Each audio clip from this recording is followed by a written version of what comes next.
Boa noite, meus queridos irmãos e irmãs. Deixa eu aproveitar também o único vício que eu tenho e fazer também, a Vida Nova não me pediu para fazer isso, mas eu estava vendo lá nos livros esse sobre pós-modernidade do Dr. Stanley Grenz, que eu tive o privilégio de conhecê-lo, faleceu ainda novo, e um teólogo brilhante, talvez uma das, não vou dizer primeira, mas um dos primeiros cristãos teólogos que pensou e escreveu sobre esse tema da pós-modernidade. O Dr. Alistair McGrath, que é um doutor em biologia, ele e a esposa dele, a doutora Joana, que é uma doutora em psicologia, e ele, depois de terminar o doutorado em biologia, ele entrou para o campo da teologia e hoje dirige o Centro Teológico de Oxford. E é uma criatura de uma mente extraordinária e de uma capacidade de produzir uma boa literatura como poucos. E esse é um livro pequeno, mas é um estudo mais detalhado sobre o credo apostólico, nosso credo mais antigo, que estabelece os fundamentos da nossa fé, aquilo que nos dá a identidade cristã. Às vezes nós corremos um risco grave de nós nos perdermos, porque perdemos certos parâmetros da nossa identidade. O credo apostólico é o mais sucinto e que traz consigo os elementos fundamentais da nossa fé, e ele procura estudar detalhadamente o credo. E esse aqui, como ler a Bíblia livro por livro, do Dr. Gordon Fee, que também tive o privilégio de conhecer, um dos grandes estudiosos do Novo Testamento, acho que um dos mais brilhantes do Novo Testamento, pentecostal, um professor que, uma das coisas bonitas nas aulas dele é que era comum terminar uma aula com os alunos chorando, e não raro de joelhos. Ele, no meio das suas aulas, praticamente todas as suas aulas, no meio dela, ele desabava num choro. Não é apenas um grande erudito. Hoje ele está com problema de saúde, já está mais idoso, mas o Dr. Gordon era um homem com uma paixão pelas Escrituras, com amor pelas Escrituras, como eu nunca vi igual. Não é apenas um grande erudito, mas um homem devoto, profundamente devoto. E por fim, eu achei esse livro aqui, é um desses que eu ganhei de minha mãe. Na época chamava o Espírito Santo. Agora, nessa nova versão, colocaram o poder do Espírito Santo. O reverendo Billy Graham escreveu aquele clássico dele. Acho que vocês, a maioria, não deve se lembrar, mas os mais idosos vão se lembrar, O Mundo em Chamas, que foi um livro que marcou a minha adolescência. Depois eu ganhei o livro O Desafio, que foram as mensagens evangelísticas que ele pregou no Madison Square Garden em 78, se não me engano, numa cruzada evangelística.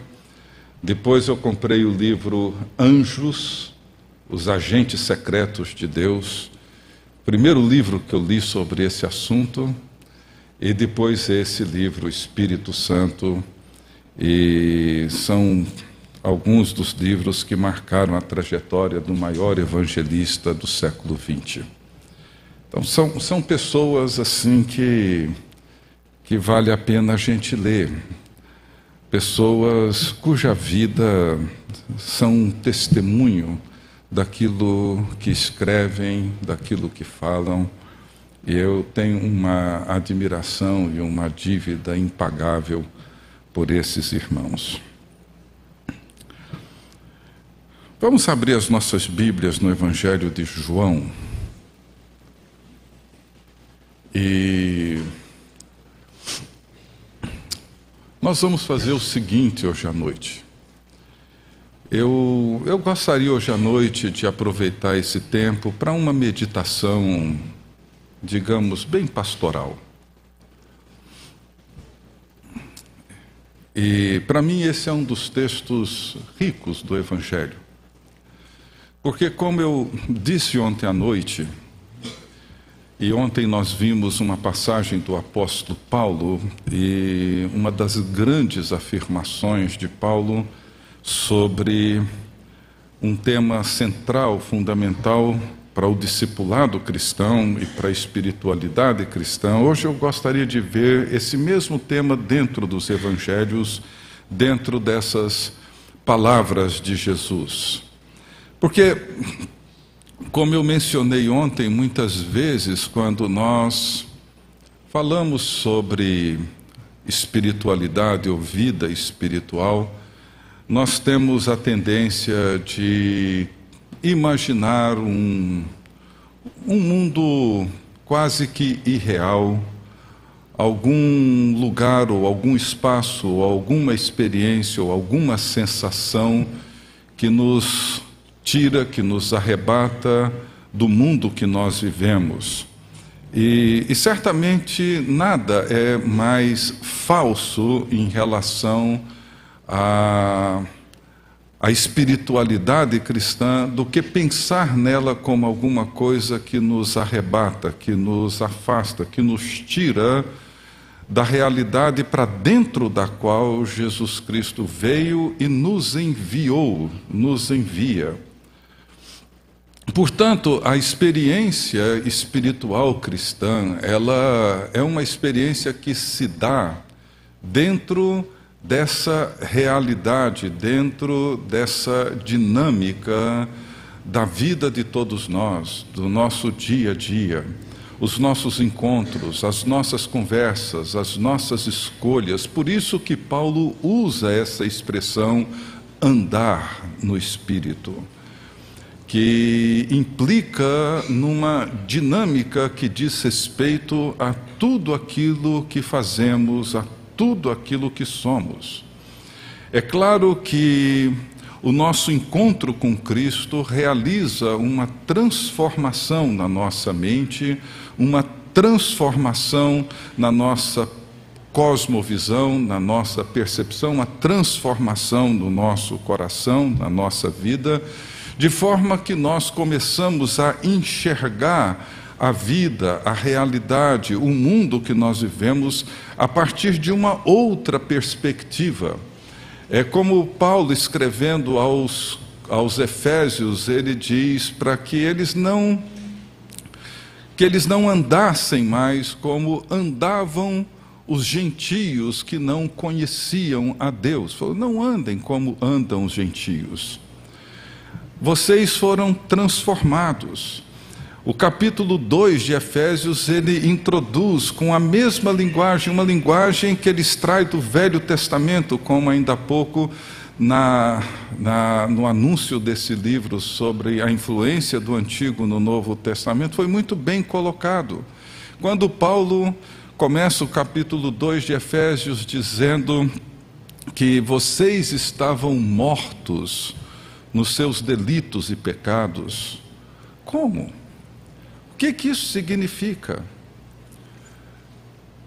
Paulo tem em mente aquilo que aconteceu no Éden, quando Deus disse para os nossos primeiros pais para que eles não comessem do fruto daquela árvore do meio do jardim, porque certamente morreriam. E como que eles morreram? Exílio. Essa foi a natureza da morte que inclusive marca a história do povo de Deus no Velho Testamento. E como que Paulo agora descreve essa morte? Vocês estão mortos ou estavam mortos nos seus delitos e pecados. Como? Quando vocês andavam como andam os outros, todo mundo. Paulo estaria hoje dizendo: Ricardo, você estava morto no seu pecado quando você andava como os brasilienses andam. Quando você andava como os paulistas, como os cariocas, como as pessoas andam. Você vivia do jeito que eles vivem, você pensava do jeito que eles pensavam. Você concebia o mundo do jeito que eles concebiam, você interpretava a vida e a existência do jeito que eles interpretam, você fazia a mesma coisa que eles faziam, você copiava os mesmos valores que eles copiavam, você estava morto, vivendo dentro desse exílio. Então, o chamado de Cristo para nós, e é dentro desse chamado que nós podemos compreender e interpretar a nossa experiência espiritual, é um chamado para segui-lo, é um chamado para imitá-lo, é um chamado para ser seu discípulo, é um chamado para estar com ele, ouvi-lo e fazer como ele e ser enviado por ele. Nisso constitui a experiência de ser discípulo de Jesus, e a experiência espiritual ela é construída na medida em que nós andamos nesse caminho, seguindo a Jesus, imitando a Jesus, aprendendo com Jesus, ouvindo Jesus, procurando ser semelhante a Jesus, expressando a vida de Jesus, sendo obediente a Jesus, sendo enviado para onde Ele nos envia, e isso envolve todos nós. Não são algumas pessoas que são chamados por Ele, todos nós somos, mas a grande questão que nós lidamos com ela é como que nós iremos segui-lo na sua ausência. O que significa seguir Jesus dentro do contexto que nós vivemos, seguir a Jesus dentro de Niterói, no século 21, vivendo e trabalhando onde nós vivemos e trabalhamos, como segui-lo num tempo em que Ele não encontra-se mais presente entre nós, não como esteve um dia e não como estará um dia, mas nesse tempo em que Ele encontra-se ausente de nós. Ontem nós tocamos nesse assunto numa perspectiva de Paulo. Hoje eu gostaria de convidá-los então a lerem ou acompanharem a leitura do Evangelho de João, capítulo 13. Eu quero começar no verso 33 do capítulo 13 e seguir até o verso 3 do capítulo 14. O Evangelho de João, capítulo 13, começando no verso 33. Filhinhos, ainda por um pouco estou convosco. Buscar-me-eis, e o que eu disse aos judeus também agora vos digo a vós outros: para onde eu vou, vós não podeis ir. Novo mandamento vos dou, que vos ameis uns aos outros, assim como eu vos amei, que também vos ameis uns aos outros. Nisto conhecerão todos que sois meus discípulos, se tiverdes amor uns aos outros. Perguntou-lhe Simão Pedro: Senhor, para onde vais? Respondeu Jesus: para onde vou não me podes seguir agora, mais tarde, porém, me seguirás. Replicou-lhe Pedro: Senhor, por que não posso seguir-te agora? Por ti darei a própria vida. Respondeu Jesus: darás a vida por mim? Em verdade te digo que jamais cantará o galo antes que me negues 3 vezes. Não se turbe o vosso coração. Credes em Deus, crede também em mim. Na casa de meu pai há muitas moradas. Se assim não for, eu vou-lo teria dito, pois vou preparar-vos lugar. E quando eu for e vos preparar lugar, voltarei e vos receberei para mim mesmo, para que onde eu estou, estejais vós também.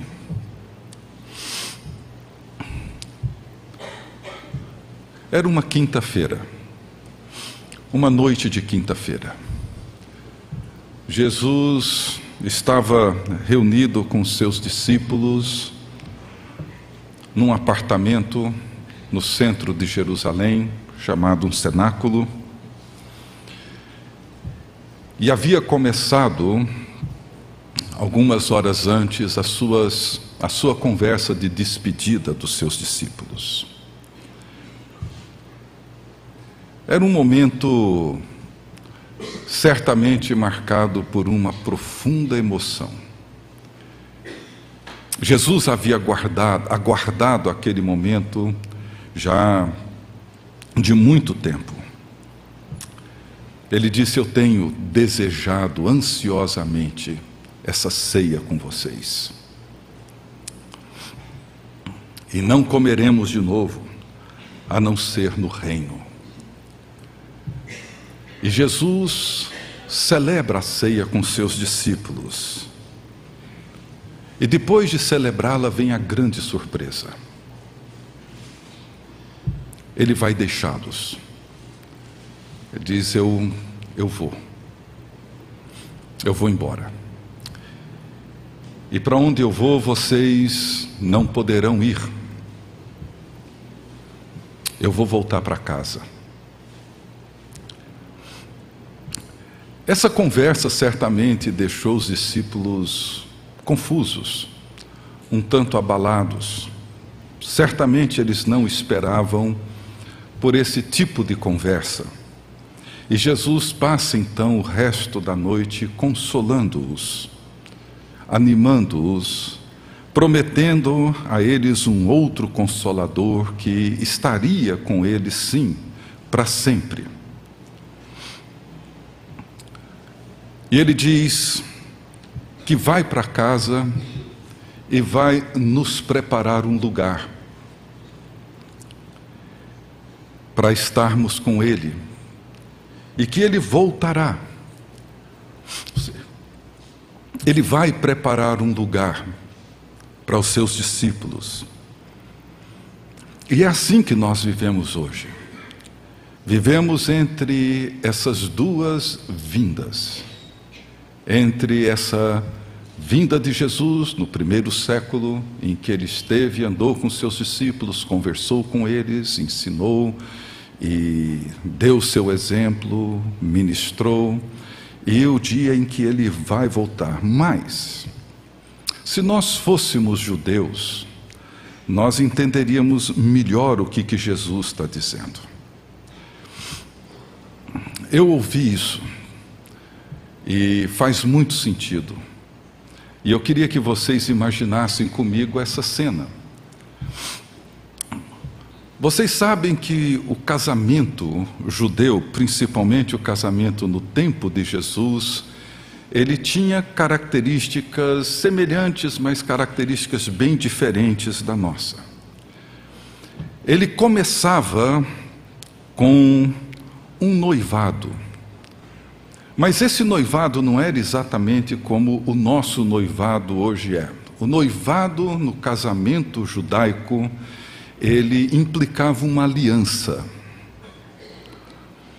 O noivo deixava a casa dos seus pais na companhia do seu melhor amigo e ia em direção à casa da moça pretendida por ele. Depois de uma conversa com o pai da moça, e depois de fazer com o pai da moça os acertos do dote do casamento, a noiva era, desculpem as irmãs, mas ela era literalmente comprada. Depois de acertar o valor, pagar pelo dote, nesse dia, naquele momento, a noiva era então comprada pelo dote. E assim que o noivo acertava isso, esse acerto era celebrado com um cálice. E nesse momento, o rapaz e a moça estavam legalmente estabelecidos como marido e mulher. Naquele momento, ela era considerada e declarada consagrada, dedicada, separada exclusivamente para ele, e a aliança era então selada com um cálice de vinho que o pai da noiva e o noivo tomavam, seguida por uma bênção. E assim a cerimônia termina. O noivo deixa a casa do seu pai, do pai da noiva, e volta com seu amigo para a casa dos seus pais. E ali, durante um período que podia durar 12 meses, um pouco mais, um pouco menos, ele então começava a construir na propriedade da sua família uma casa, um puxado, um barraco, o que quer que seja para o seu casamento. E a noiva iniciava os preparativos para se preparar para aquele dia das bodas. Durante esse período, os noivos não tinham nenhum contato físico. Eles estavam legalmente e espiritualmente casados. Se a noiva ou o noivo morressem naquele período, um ou outro seriam considerados viúvos. Se por alguma razão, por algum conflito, por algum problema, resolvessem terminar o noivado, aquilo seria considerado um divórcio. Foi o que aconteceu com José e Maria. Vocês se lembram da história? José era desposado de Maria, o casamento não havia sido ainda consumado. Quando ele descobriu que ela estava grávida, ele pensou em separar-se dela, mas não queria difamá-la, até que o anjo do Senhor o visitou e ele então decidiu permanecer com ela. Mas eles eram noivos, eles eram desposados, mas o casamento não havia sido ainda consumado.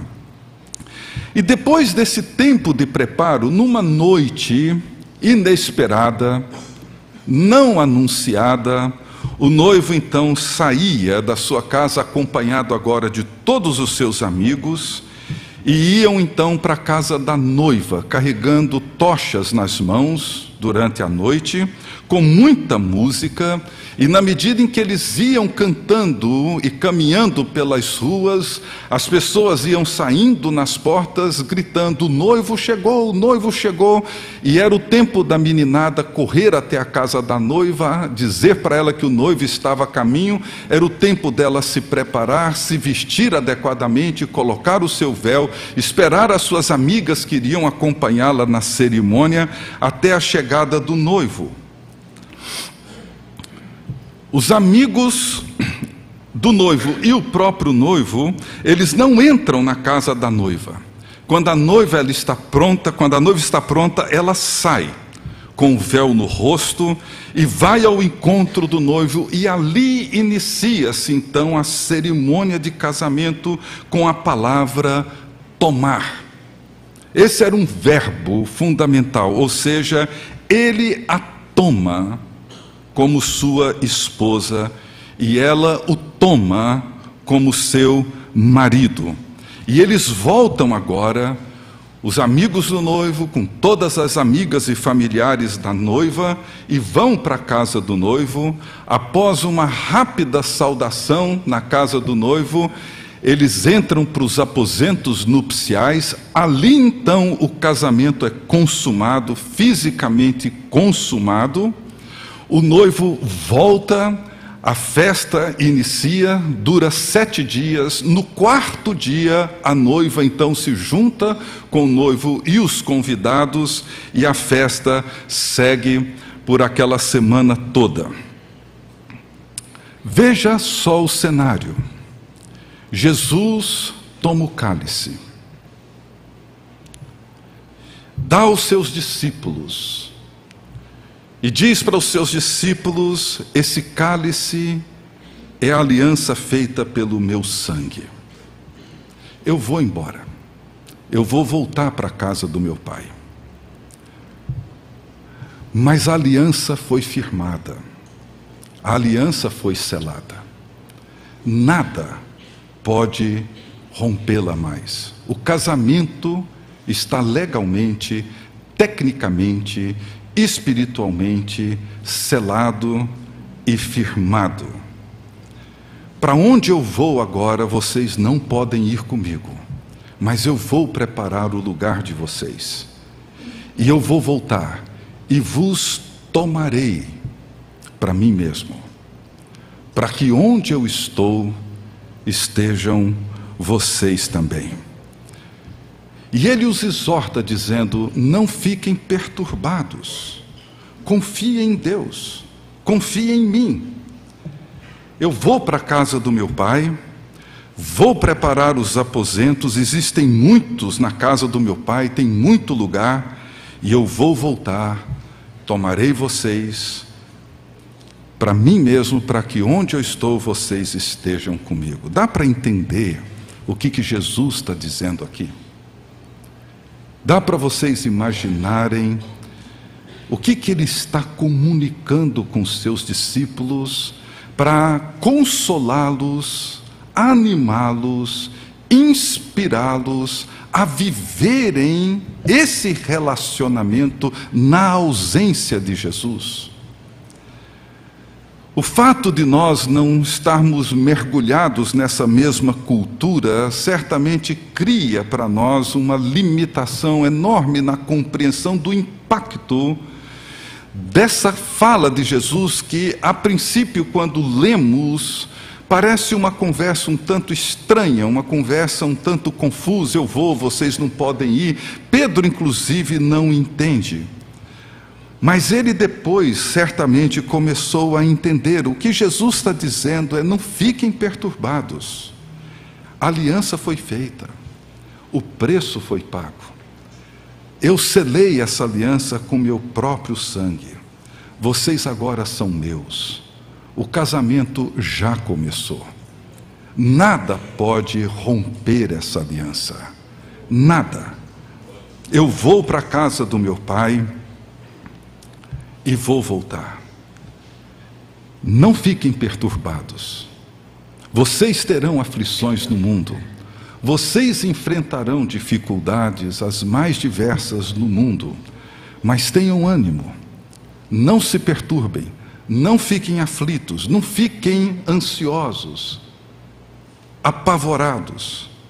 Porque eu vou voltar para consumar as bodas com vocês, para que onde eu estou, vocês estejam comigo.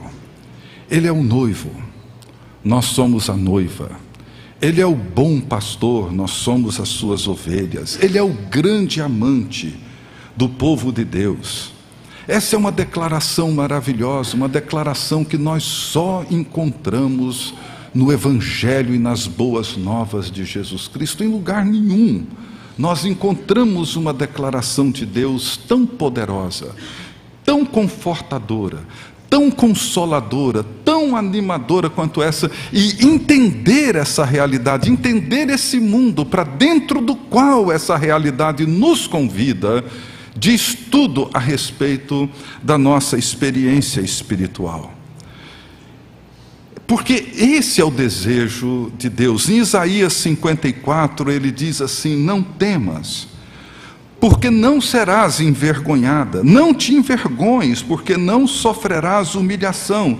Pois te esquecerás da vergonha da tua mocidade, e não mais te lembrarás do opróbrio da tua viuvez, porque o teu Criador é o teu marido. O Senhor dos exércitos é o seu nome. O Santo de Israel é o teu Redentor. Ele é chamado o Deus de toda a terra. Em Oséias 2, ele diz também acerca de Israel: castigá-la-ei pelos dias dos Baalins, nos quais lhes queimou incenso, e se adornou com as suas arrecadas e com as suas joias, e andou atrás de seus amantes, mas de mim se esqueceu, diz o Senhor. Mas veja o que Deus diz agora para o seu povo: portanto, eis que eu a atrairei, e a levarei para o deserto, e lhe falarei ao coração. e lhe darei dali as suas vinhas e o vale de Acor por porta de esperança. Será ela obsequiosa como nos dias da sua mocidade, como no dia em que subiu da terra do Egito. Naquele dia, diz o Senhor, ela me chamará meu marido, e já não me chamará meu Baal. No cenáculo, Jesus revela quem Ele é e quem nós somos. E qual é a natureza desse relacionamento que Ele propõe conosco? Ele é o noivo, nós somos a sua noiva.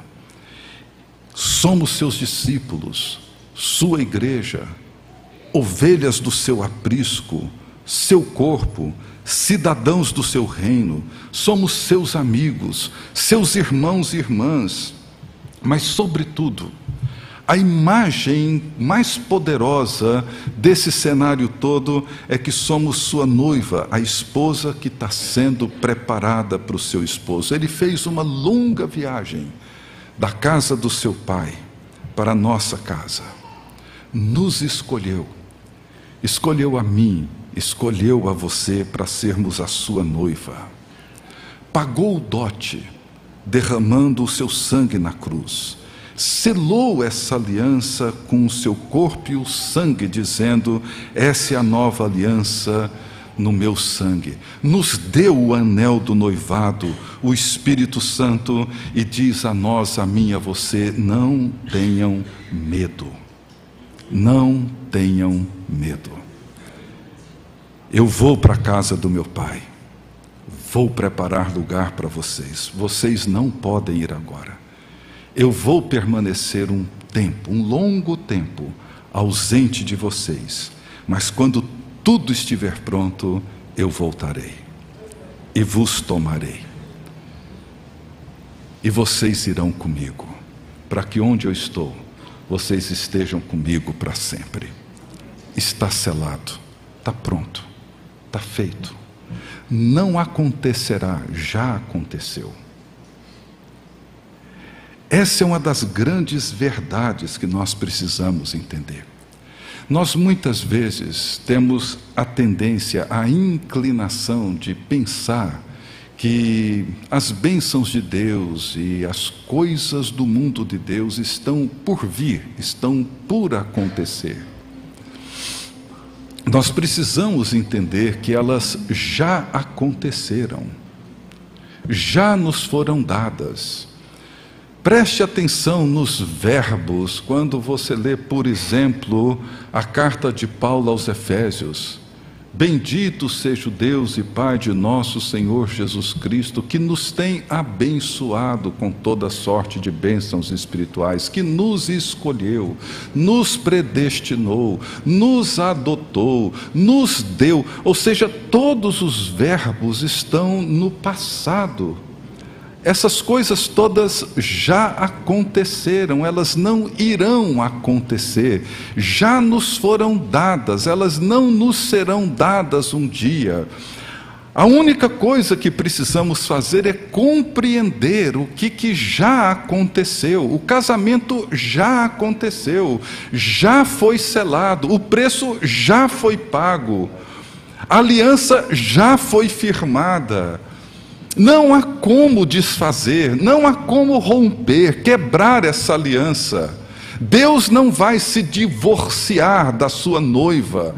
A sua noiva está sendo preparada pelo seu Espírito, está sendo adornada e preparada para aguardá-lo naquele dia. Não tenham medo, não fiquem perturbados, não andem ansiosos. As coisas já foram feitas, tudo o que precisava ser feito já foi feito. Nós estamos apenas aguardando a consumação dessas coisas, não a realização delas. Elas já foram realizadas. Paulo, escrevendo aos Colossenses, ele diz: já fomos ressuscitados com Cristo, não seremos ressuscitados, não iremos um dia ressuscitar, já fomos ressuscitados, tudo já começou. Muitas vezes a precariedade da nossa experiência espiritual se dá porque nós estamos sempre aguardando que alguma coisa aconteça. E não nos damos conta de que elas já aconteceram. As riquezas de Jesus Cristo já nos foram dadas. Tudo aquilo que nos é necessário para a vida e para a comunhão com Deus já nos foi dado. Como que nós podemos então nos ver dentro desse contexto? Eu gostaria que você continuasse com essa imagem do noivado e do casamento na sua mente. E como que nós podemos responder a esse relacionamento que Jesus nos propõe? Eu queria sugerir algumas coisas. Primeiro, segurança. Se nós entendemos o que significa ser noiva de Jesus Cristo, o que significa entrar num relacionamento que já foi selado, isso produz em nós um sentido profundo de pertencimento e de segurança. Somos dele. Pertencemos a Ele, fomos comprados e selados por Ele. Ele é o nosso noivo. Ele selou o seu compromisso com o seu próprio sangue. Ele assume que estará conosco na saúde, na doença, na riqueza e na pobreza, como nós fazemos nos nossos votos matrimoniais. Ele nos conhece. Ele não é um noivo ingênuo. Ele é um noivo que sabe exatamente quem somos. Ele já conhecia todos os nossos defeitos, as nossas feiuras, todos os nossos vícios e todas as nossas mazelas. Quando Ele nos escolheu para sermos sua noiva, Ele já sabia quem eu era. Mas ainda assim Ele me escolheu. Ele viu em mim o que nem eu era capaz de perceber em mim mesmo. É como a minha esposa. Eu não sei o que ela viu em mim, mas ela viu em mim alguma coisa que eu não era capaz de ver. Mas ela viu e me amou. E permaneceu comigo para ver aquilo em que eu poderia um dia me tornar, aquilo tudo que ela viu quando ela olhou para mim.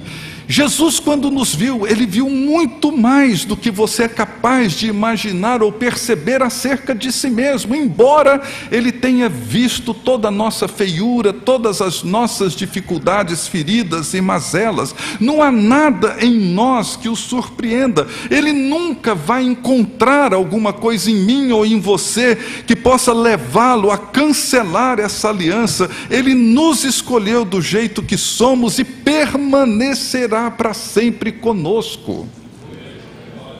Gente, isso produz em nós um senso de segurança que não existe em lugar algum, com ninguém nesse mundo. Por mais que a minha esposa me ame, por mais que eu a ame, nós não nos conhecemos como Jesus me conhece.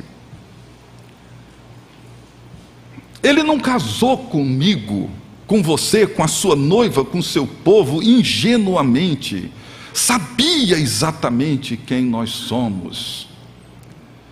E Ele nos leva de tempos em tempos para o deserto, sussurra nos nossos ouvidos e nos traz de volta. Às vezes, as duras penas, mas nos traz de volta porque somos dele. Isso produz em nós uma segunda marca fundamental: fidelidade. Se nós mantemos esse conceito, essa imagem na nossa mente, teremos toda a motivação que nós precisamos para permanecer leais e fiéis a Ele. Somos sua noiva. Ele nos escolheu e nós aceitamos com muita alegria. Por que que eu iria agora, hoje, me encantar com alguma amante, me oferecendo pequenos presentes, pequenas bajulações, promessas falsas, se eu tenho diante de mim um amante leal, fiel, um amante que não tolera a mentira, não tolera a traição? É por isso que a Bíblia é tão dura contra o adultério. E ela usa a imagem do adultério para descrever quase tudo aquilo que ofende, que rompe, que quebra com essa relação fiel para com Deus. Usa o adultério para descrever os ídolos, ideologias e toda forma de sedução do nosso tempo. A visão de Apocalipse, João olha para a cidade, para a grande cidade de Roma, ou para a grande cidade de Niterói, ou para a grande cidade do Rio de Janeiro, ou para a grande cidade de Brasília, e vê essa grande cidade como uma meretriz, como uma grande prostituta, o tempo todo lutando para nos seduzir e para nos encantar com as suas ofertas pobres, pequenas, porém sedutoras. Mas quando nós temos diante de nós a imagem de um amante tão leal e tão fiel, por que haveria eu de trocar a segurança de ser amado por um amante fiel e leal, por uma experiência tão barata, tão adoecedora, tão mortal, como o envolvimento com alguma experiência que poderia, num momento, me trazer alguma sensação, mas depois produziria em mim um estado de morte, de dor e de sofrimento insuportáveis? Por quê? Quando eu tenho essa imagem diante de mim bem clara, eu não tenho dificuldade alguma em pensar na minha fidelidade para com o meu Salvador. Sou dele, ele é meu. Isso nos leva a uma terceira. Se nós temos essa imagem na mente, se essa imagem de certa forma nos captura, nós podemos compreender e abrir espaço na nossa vida para sermos transformados. A expectativa do casamento, a expectativa das bodas, nos transforma. Como nos transforma? Qualquer relacionamento de amor nos transforma. Eu posso me lembrar com toda clareza, com detalhes, os meses em que antecederam o meu casamento, a ansiedade, a disposição para fazer qualquer sacrifício que fosse necessário, o desejo de agradar e satisfazer a minha noiva. Lembro de cada detalhe. Quanto mais seguros estamos de que somos a sua noiva, mais nos empenhamos para nos tornarmos parecidos com ele, mais nos entregamos para agradá-lo, satisfazê-lo, alegrá-lo. É assim que nós fazemos. Quanto mais próximos estamos dele, de forma mais clara, vívida, nós refletimos a sua beleza, refletimos a sua graça, a sua bondade.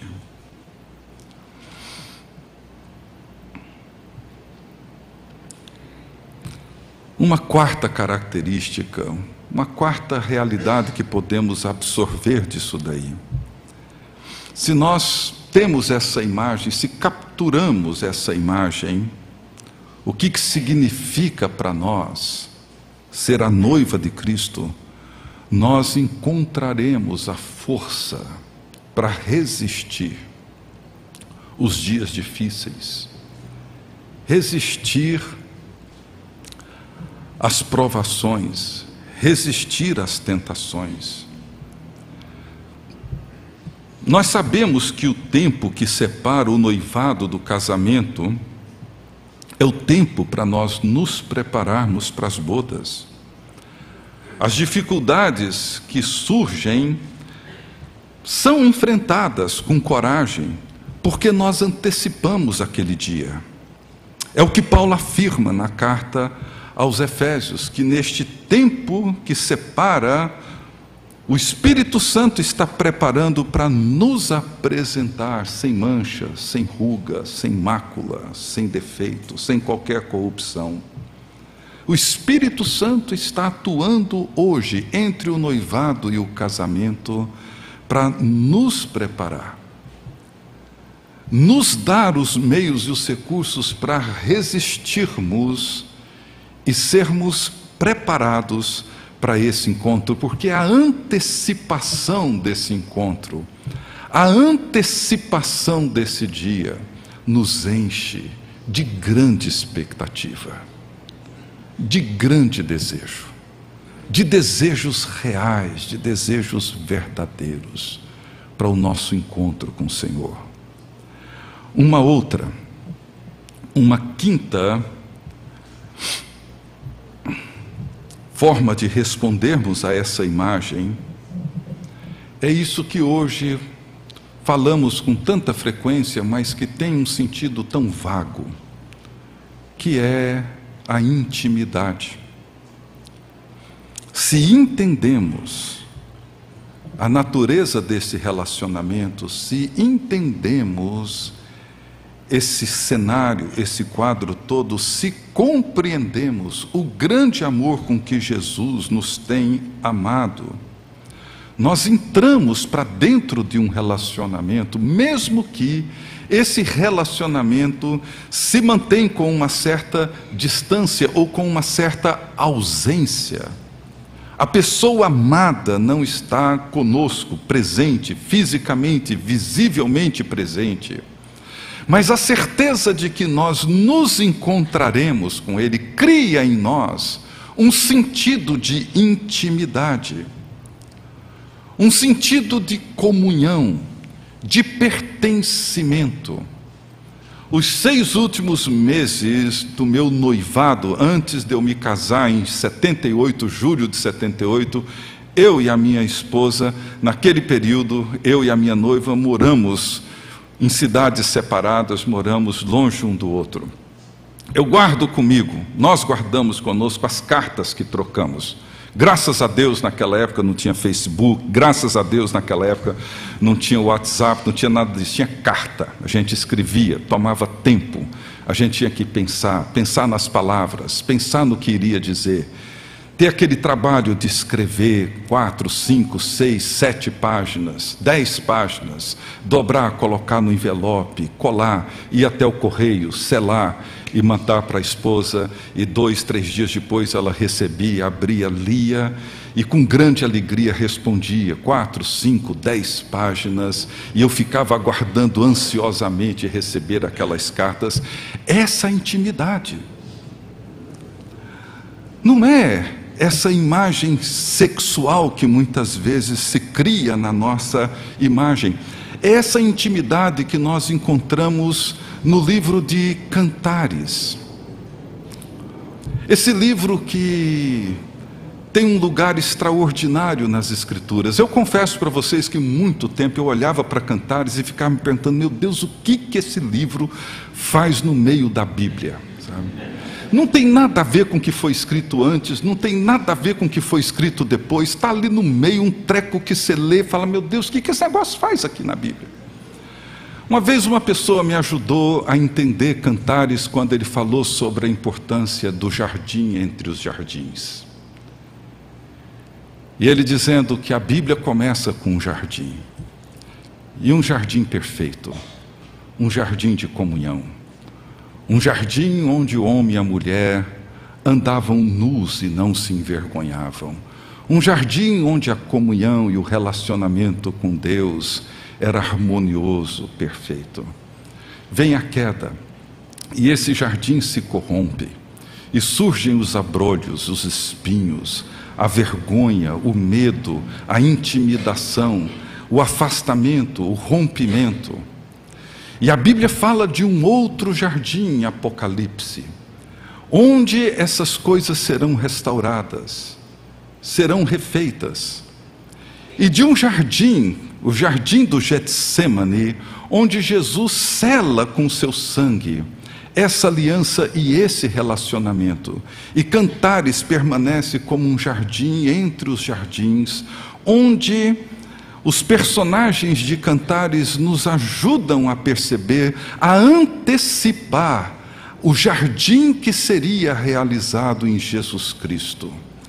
E o que vemos nesse jardim é que esse propósito de Deus para a humanidade é vivenciado e dramatizado na forma como esses personagens experimentam a intimidade e o sofrimento de uma intimidade dentro de um cenário onde ainda os espinhos e os abrolhos estão presentes. É o mesmo cenário de Apocalipse, dessa mesma intimidade, quando ele diz: eis que estou à porta e bato, em Apocalipse 3. Mas em Cantares, ela diz: eu dormia, mas o meu coração velava. Eis a voz do meu amado que está batendo. Abre-me, minha irmã, querida minha, pomba minha, imaculada minha, porque a minha cabeça está cheia de orvalho e os meus cabelos de gotas da noite. Já despi a minha túnica, hei de vesti-la outra vez. Já lavei os pés, tornarei a sujá-los. O meu amado meteu a mão por uma fresta e o meu coração se comoveu de amor por ele.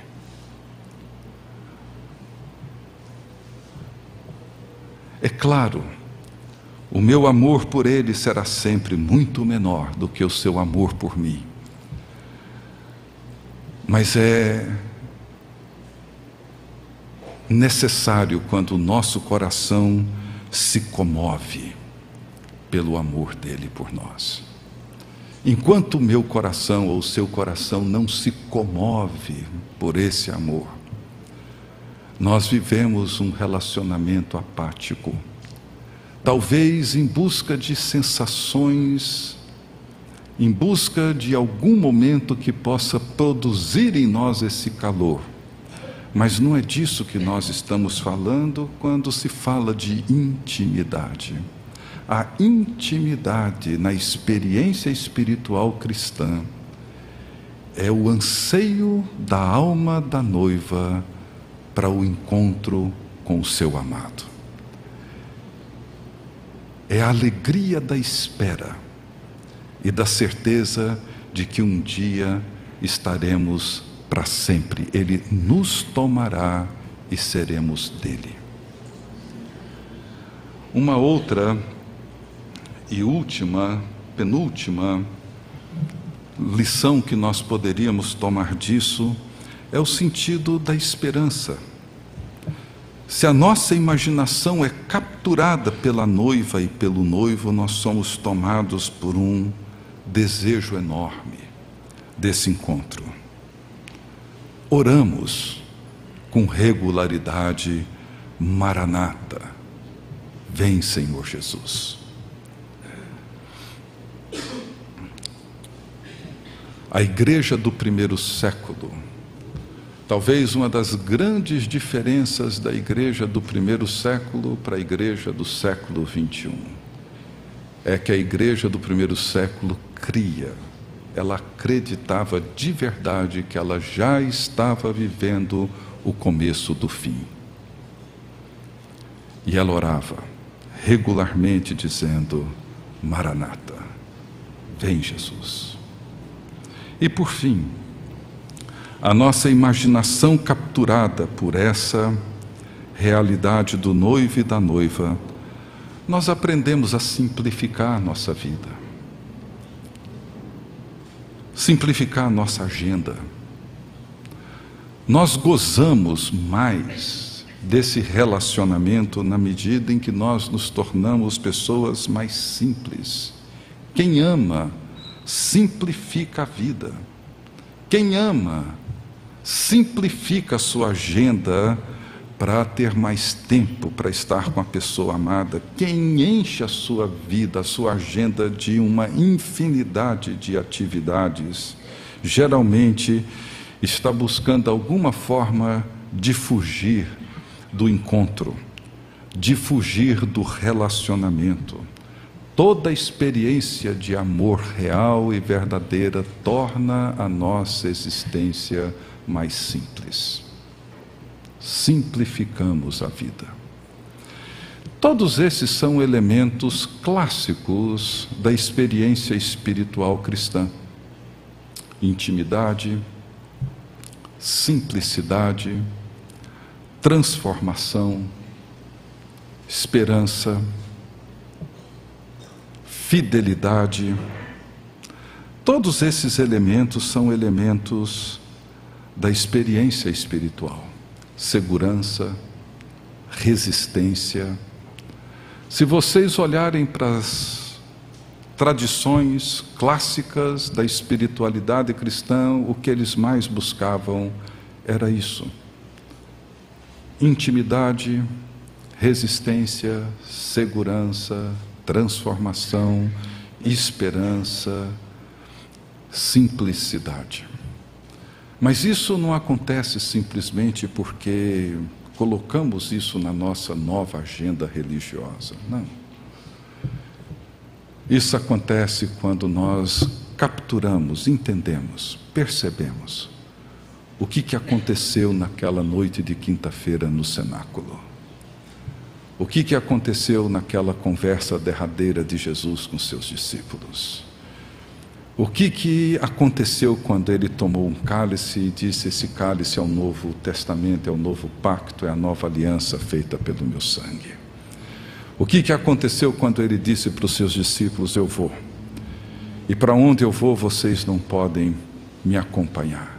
Senhor, para onde o Senhor vai? Eu daria minha vida por ti. Não, Pedro, para onde eu vou você não pode ir agora. Você não vai entender agora, um dia você vai entender, mas você não pode ir comigo. Mas eu vou voltar para a casa do meu pai. Eu vou preparar o lugar para vocês. Na casa do meu pai tem espaço para todos. E eu vou voltar. Um dia eu vou voltar. E eu vou tomar vocês. E vocês serão meus. Vocês já são meus. Mas eu vou tomá-los. E vocês estarão para sempre comigo, para que onde eu estou, estejam vocês também. Eu sou o noivo, vocês são a noiva.